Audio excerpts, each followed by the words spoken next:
Okay gang, welcome back to the Dusty Shop. We're going to be making a workbench. And I've got all of this old, it's just some old pine flooring, came out of an old house.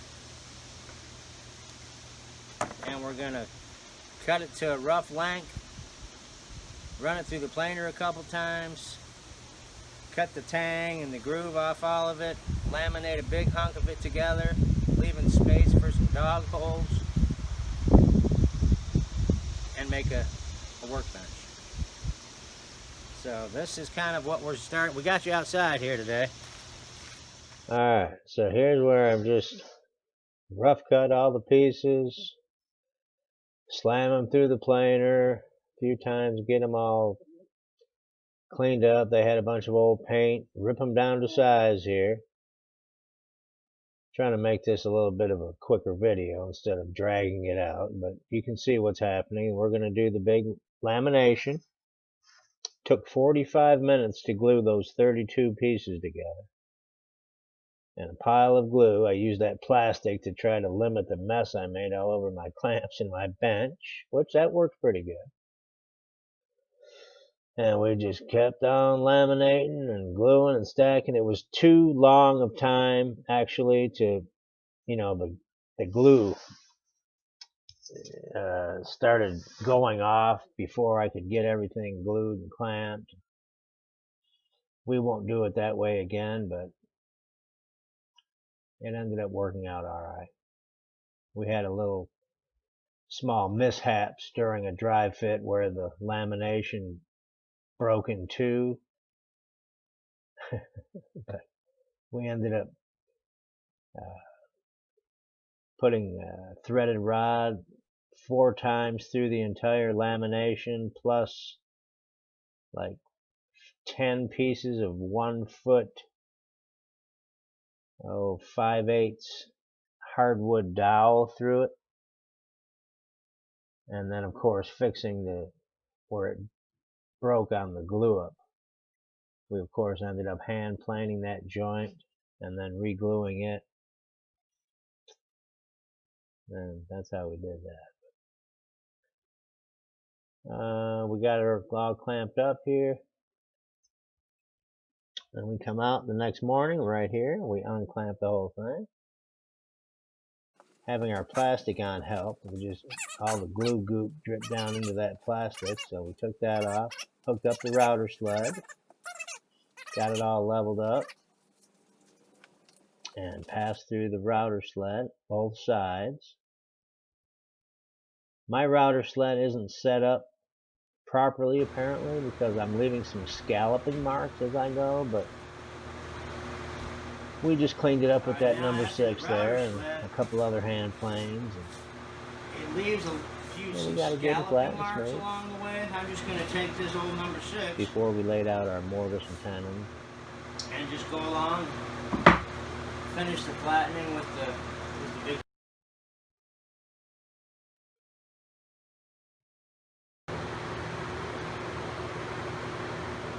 I'm working that plane. That'll work you out. Here I'm trimming the ends up there with the skill saw. This is where I take just a scraper. It's rather dull, but it did work. It does work. We got that smoothed down nicely. Did the whole thing with the hand scraper. And we ended up using a block plane, just taking micro shavings off with the block plane. It's quite flat.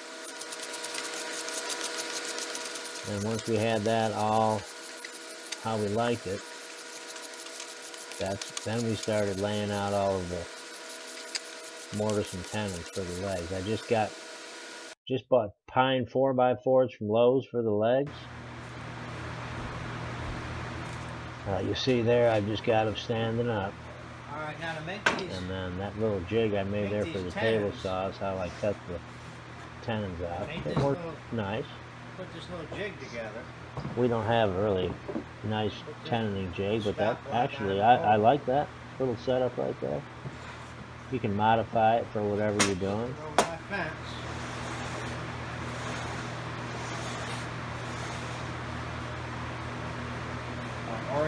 block.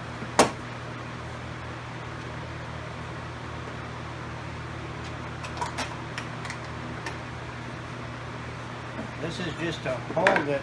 I mean, since that video shot, as I'm sitting here looking at it, I've reset and adjusted that blade. Wasn't quite true to the grooves on the table saw table. It works a lot better now. It's kind of tricky to get that screwed up. See how it's kind of trying to bind there a little bit. Not too bad. It works fine. And not a productive job. Yeah.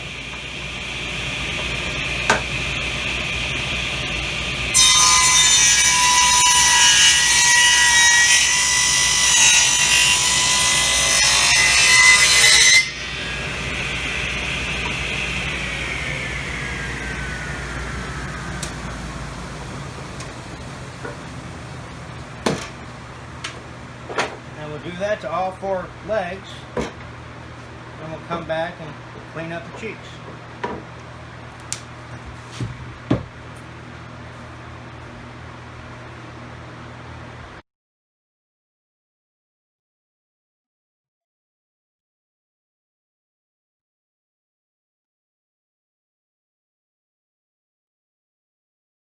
Now, a few things I would change there. People that do that know that I'm cutting that and leaving that leg tight up to the table there. I should have used a spacer and left that so that piece couldn't have got bound up in between the leg and the table saw fence, but that worked. Here we're dry fitting those legs into the top. And this is where I switched over. You can see the view, the difference. That's using the laptop for the video. I like that view. I mean, it's a good full range of view, however you want to say that. But I mean, that's basically the whole shop right there. Just setting the laptop on the chop saw bench.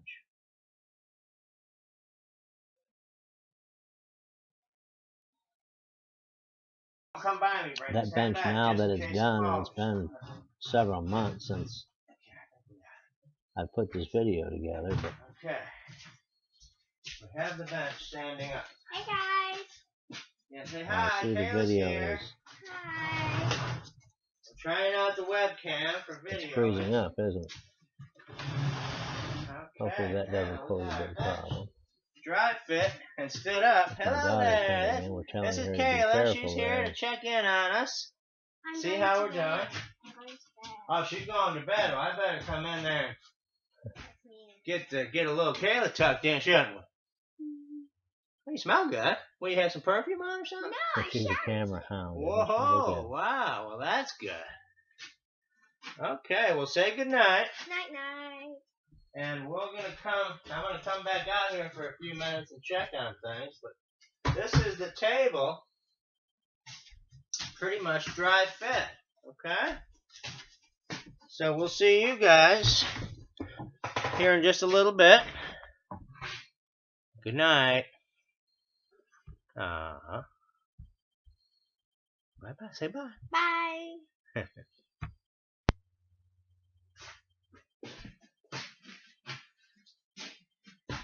Okay. We're going to try the laptop camera. It's a pretty good view. I like to, it looks like a really big view. This bench, it's dry fit. We're going to take it apart and see if we can't glue it up.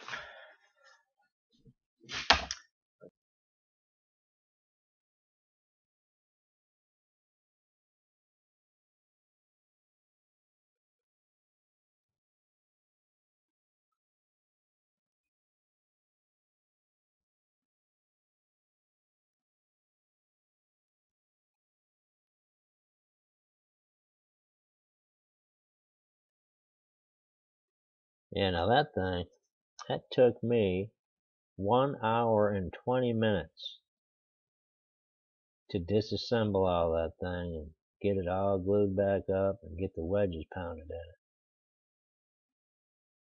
and get a set of clamps on it. That was an hour and 20 minutes.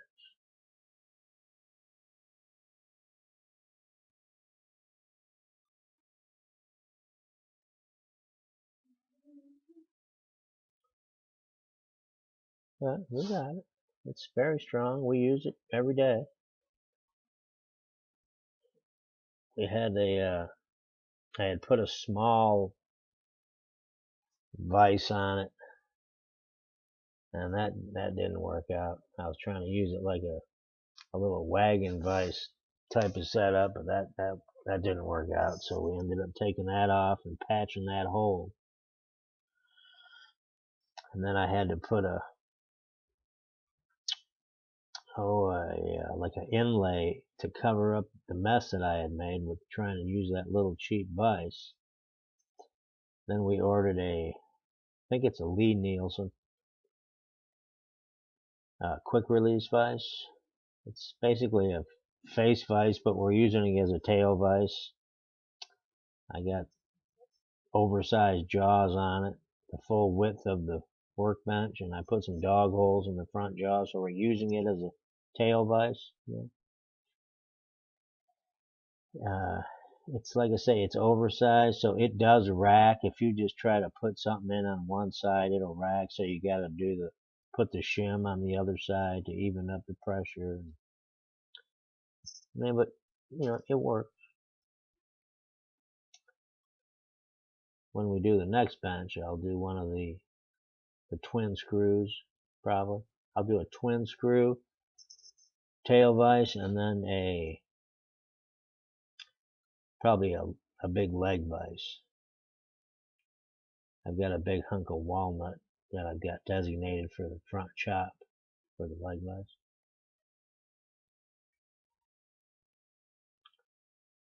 But this here, as I'm doing this, those tenons I did, they're rather sloppy in there. And, putting in the wedges obviously tightened it up quite a bit.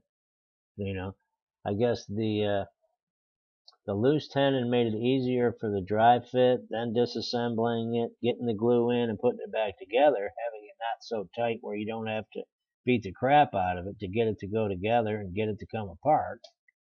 But then the downside would be, but they're kind of loose, and you have, trying to make up the void with yellow glue isn't your best option, but using those wedges really tighten the joints up, and it's very strong. I mean, it's fine.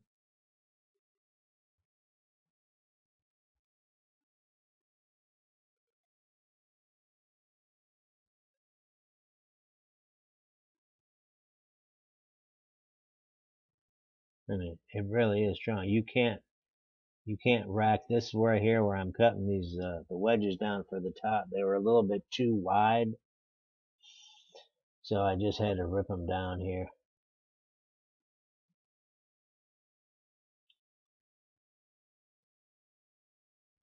And we put 2 wedges on the top of each tenon going down through there.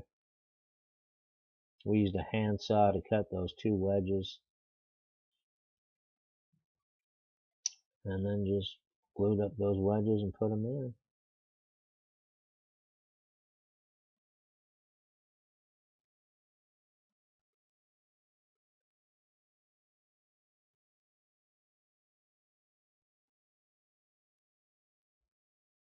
A lot of glue squeezed out of my sloppy mortars and tenons. Got it all wiped up good. I still don't have any finish on those legs. I put butcher block oil on the top.